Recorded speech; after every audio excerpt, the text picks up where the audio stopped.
जरा याद करिए, साल 2021 पश्चिम बंगाल असेंबली इलेक्शंस के बाद कम से कम 14 बीजेपी वर्कर्स की हत्या हुई थी। लगभग 1 लाख लोग अपने घर छोड़कर भागे थे। सीपीएम और बीजेपी के पार्टी ऑफिसेस जलाए गए थे। अभिषेक बैनर्जी रैली में मुस्कुराते थे। कल्याण बैनर्जी पार्लियामेंट में गरजते थे। शोगतो रॉय प्रेस कॉन्फ्रेंसेस करते थे। उन्हें लगा था यही है बंगाल, यहाँ पावर का मतलब है इम्यूनिटी। लेकिन मई 2026 में वही बंगाल इन्हीं नेताओं के कपड़े फाड़ रहा है, उन पर अंडे और पत्थर फेंक रहा है और चिल्ला रहा है चोर चोर चोर। तो चलिए आज की वीडियो में हम समझेंगे कि आखिर ऐसा हुआ क्यों। वीडियो को अंत तक जरूर देखें और चैनल को सब्सक्राइब जरूर कर लें। 3 दिन 3 एमपीज और 3 अलग अलग जिले। 28 मई 2026 veteran TMC MP Saugata Roy Dumdum constituency में निमता पुलिस स्टेशन से निकले। वे यहाँ पर टीएमसी वर्कर्स की गिरफ्तारी के खिलाफ मेमोरेंडम देने आए थे और जैसे ही वे बाहर निकले उन पर हुई अंडों की बारिश, चोर चोर के नारे लगे। 30 मई 2026 टीएमसी के जनरल सेक्रेटरी अभिषेक बैनर्जी, जो डायमंड हार्बर से एमपी हैं, सोनारपुर में पोस्ट पोल वायलेंस विक्टिम्स के परिवारों से मिलने गए। वहीं पर एक तरफ से पत्थर आए, दूसरी तरफ से जूते और ऊपर से अंडे। उन्हें क्रिकेट हेलमेट पहनकर भागना पड़ा। 31 मई 2026 टीएमसी के लोकसभा चीफ व्हिप कल्याण बैनर्जी, जो हुगली के चंडेतला पुलिस स्टेशन के बाहर खड़े थे, उनको दिखाई गई ब्लैक फ्लैग्स। चोर चोर के नारे लगे। टीएमसी सपोर्टर्स और बीजेपी सपोर्टर्स में झड़प हुई, उनके सर पर चोट लगी।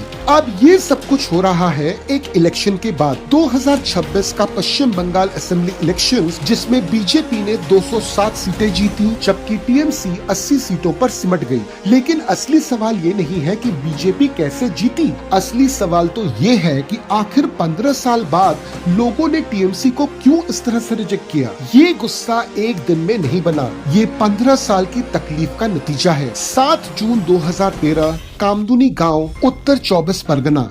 एक 20 साल की लड़की, पहली बार कॉलेज जाने वाली अपनी परिवार की बेटी, 8 लोगों ने उसे उठाया, दुष्कर्म किया और बेरहमी से मार डाला। ममता बनर्जी उस लड़की के घर गईं, लेकिन कहा क्या? पड़ोसियों का सीपीएम और माओवादियों से नाता है। पूरा का पूरा इल्जाम पीड़ित परिवार के पड़ोसियों पर डाल दिया। 9 अगस्त 2024 कोलकाता का आरजी कर मेडिकल कॉलेज केस। इस केस ने पूरे देश को सड़क पर खड़ा कर दिया और उसी समय अभिषेक बैनर्जी कंस्पिशियसली साइलेंट रहे।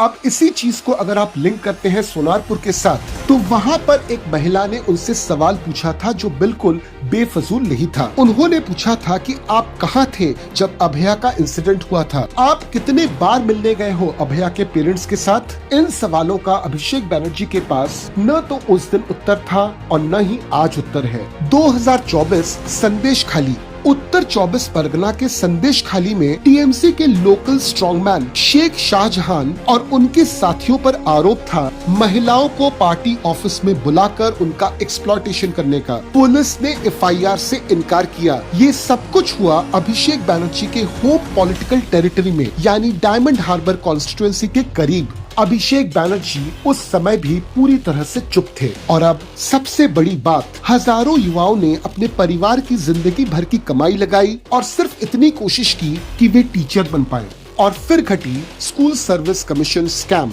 कलकत्ता हाई कोर्ट ने कहा कि the magnitude of the scam is unfathomable. Senior TMC leader Partho Chatterjee jail गए। ईडी ने अभिषेक बैनर्जी को इसी केस में 9 घंटे से ज्यादा इंटरोगेट किया। पश्चिम बंगाल कोल स्कैम। ईडी का आरोप है कि 1300 करोड़ के इलीगल कोल माइनिंग के पैसे अभिषेक बैनर्जी और उनके परिवार के लंदन और बैंकॉक के अकाउंट्स में ट्रांसफर हुए। सुप्रीम कोर्ट ने अभिषेक बैनर्जी की ईडी समन्स के खिलाफ अपील को खारिज कर दिया था और वहीं पर अभिषेक बैनर्जी ने अपनी छाती ठोककर कहा था कि अगर किसी सेंट्रल एजेंसी ने ये प्रूफ किया कि उनका इन्वॉल्वमेंट किसी भी इलीगल ट्रांजैक्शन में अगर 10 पैसे का भी हुआ, तो वो खुद पोडियम पर चढ़ेंगे और अपने आप को पब्लिकली हैंग कर लेंगे।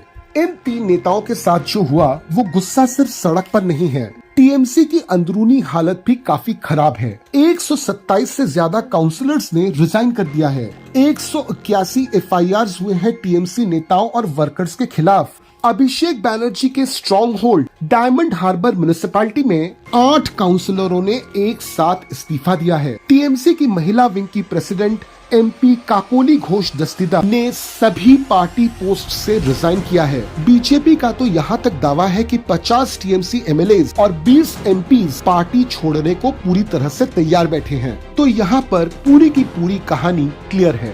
सोनारपुर हो या फिर चंडीतला या फिर दमदम, जो कुछ भी हुआ उसमें एक मेजॉरिटी चंक टीएमसी के करप्शन का नतीजा है। मगर फिर भी जो कुछ भी हुआ वो गलत है। मॉब वायलेंस एक्सेप्टेबल नहीं है, क्योंकि ये न तो डेमोक्रेटिक है और न ही लीगल है।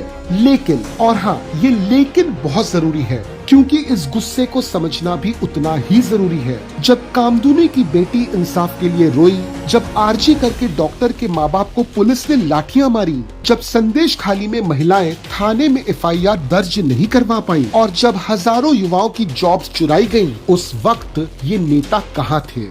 ये नेता आज कह रहे हैं कि दे वांट टू किल मी, मगर वो भूल जाते हैं कि ये सिस्टम उन्होंने ही खड़ा किया है। एक ऐसा सिस्टम जहाँ पे एक आम आदमी के लिए न्याय एक लग्जरी थी। 15 साल से डरकर चुप बैठा राज्य आज बोल रहा है। इस राज्य को जितना दर्द मिला है, मुझे नहीं लगता उस दर्द को एक्सप्रेस करने का सिलसिला अचानक से इन 3 नेताओं के बाद थमने वाला है। तो आपको क्या लगता है, क्या ये है बंगाल में असली बदलाव? अपनी राय हमको कमेंट पे जरूर बताइए और मैं आपको मिलता हूँ अगले वीडियो में एक नए टॉपिक के साथ। जय हिंद।